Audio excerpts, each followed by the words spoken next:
music just turns me on.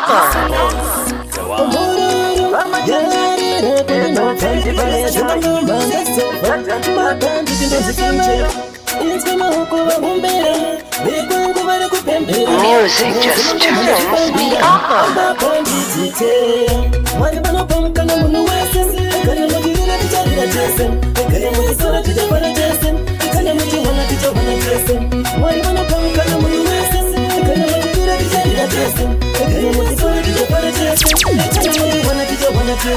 Ungorukana unongosiyana nasintini ntiwe mangwana uzamanye eshipe nguwe yekushanda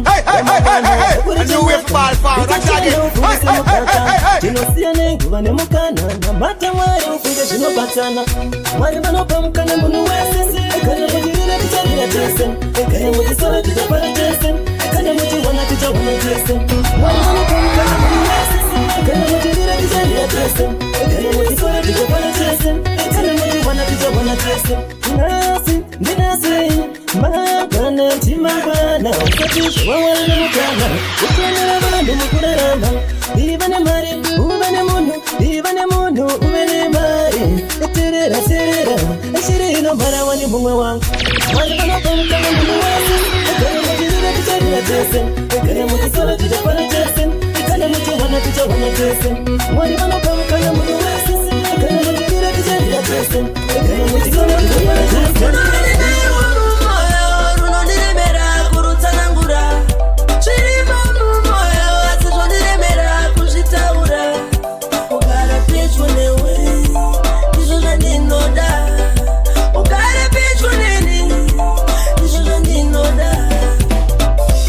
Pandino iwe, pandino fara ndofarira iwe, pandino chemba ndotemera iwe, pandino chemba ndotemera iwe. Hey!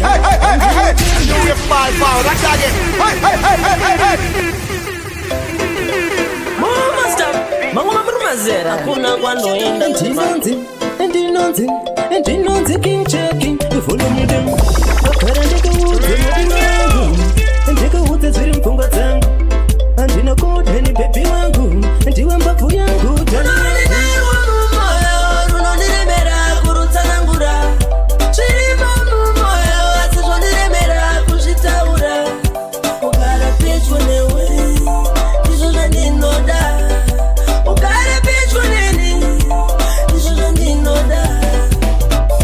Pandino suwa ndosuvira iwe, pandino fara ndofarira iwe, pandino chemba ndo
shimere kana wayenda kana wayenda ashure nandi tsokere mazano kune shimere wakadisiya moyo kuti watanda kachakataka sele chandakatata bakuru bankoti natsapa wapa bonende kuyene usiyachetsa waitandikarire namobano hadigarire chinyapa wakuda kutsuka sei zvambonyanyo itase kana wayenda kana wayenda ashure nanditsokere mazano kune shimere kana wayenda kana wayenda ashure nanditsokere mazano kune shimere wanjiri kumbanya naye dance all to the world.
Right, Mangwana Sanji kama Manero tine chirongwa upcoming artist of the week anega ripo mchinda huyu kutendewe madamu bepate tichange tina ima rupano pa National FM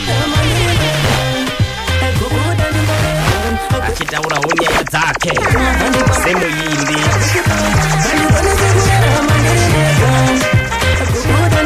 yonzi etmu mudiwa wangu ndiwe wandoda mudiwa wangu ndiwe weka iwe na fela wapilu yaka kia kuraka kisa iku iwe na fela wapilu yaka kia kutanda kisa iku muratiwa uwe lakoi pilu yaka irata wena muratiwa kia kuraka muratiwa iwe lakoi mudiwa wangu ndiwe wandoda mudiwa wangu ndiwe weka ndiwe mudiwa we moyo wangu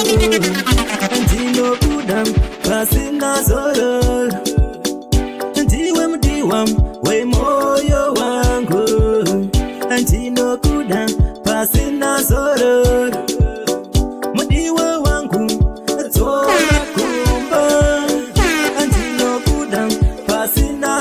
Angomato varovera kusvika vatiho vanoziva here kuti kuno tiriko. Yeah man, this is Roxley B representing DJ Siga B, champion in the 10 man.